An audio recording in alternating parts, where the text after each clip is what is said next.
Welcome back. 10th class results 2025 ఈరోజు release అయ్యాయి. నేను గత వీడియోలో చెప్పిన విధంగానే ఈసారి గత సంవత్సరాల రిజల్ట్స్ను కంపేర్ చేసినప్పుడు చాలా మంచి రిజల్ట్స్ వచ్చాయి.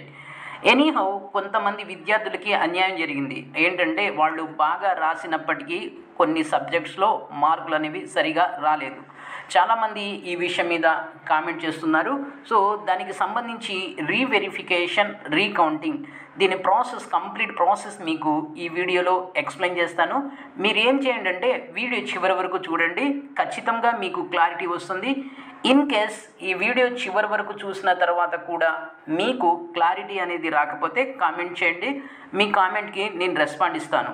ఫస్ట్ మీరు ఏం చేయండి అంటే ఏ సబ్జెక్ట్స్లో మీ మార్క్స్ తక్కువ వచ్చాయో ఫస్ట్ మీరు ఒక క్యాలిక్యులేషన్కి రండి, ఒక ఫైనల్ డిటర్మినేషన్కి రండి.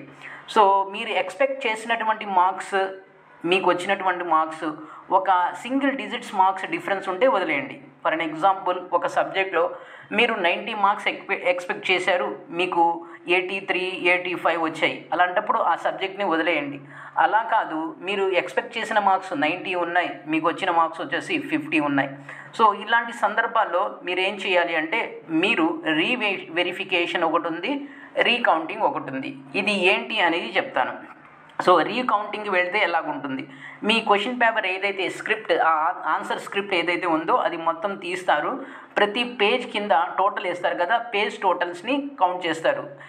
మొత్తం ఇంకా అంటే ఏం చేస్తారంటే ప్రతి క్వశ్చన్కి వచ్చినటువంటి మార్క్స్ని మళ్ళీ కౌంట్ చేస్తారు.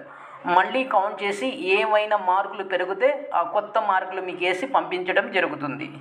సో దీనితో పాటు మీ యొక్క ఆన్సర్ స్క్రిప్ట్ ఏదైతే ఉందో అది మీ వాట్సాప్ నెంబర్కి ఫోటోస్టాట్ కాపీని, అంటే ఫొటోస్ తీసి మీకు ఆ కాపీని మీకు పంపించడం జరుగుతుంది.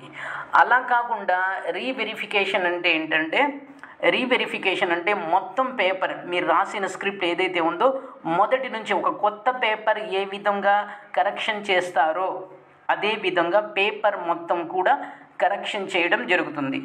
క్వశ్చన్ నెంబర్ 1 నుంచి లాస్ట్ క్వశ్చన్ వరకు మొత్తం అన్ని క్వశ్చన్స్ని ఒక ఫ్రెష్ పేపర్ ఏ విధంగా కరెక్షన్ చేస్తారో అదే విధంగా కరెక్షన్ చేయడం జరుగుతుంది. ఇది రీవెరిఫికేషన్. రీకౌంటింగ్ చేయించుకోవాలి అంటే పేపర్కి వచ్చేసి 500, రీవెరిఫికేషన్ చేయించుకోవాలి అంటే పేపర్కి వచ్చేసి 1000 రూపీస్. మీరు ఎన్ని పేపర్లైనా ఈ విధంగా చేయించుకోవచ్చు. అయితే ఈ విధంగా చేయించుకోవటానికి రేపటి నుంచి అవకాశం ఉంది. రేపటి నుంచి మే 1 వరకు మీకు ఈ టైం ఇచ్చారు. మీరేం చేయాలి అంటే మీరు ఏ స్కూల్లో అయితే చదివారో ఆ స్కూల్ ప్రిన్సిపాల్ని, ఆ స్కూల్ హెడ్ మాస్టర్ని, లేక ఆ స్కూల్ అడ్మినిస్ట్రేషన్ స్టాఫ్ ఎవరో ఉంటారు కదా,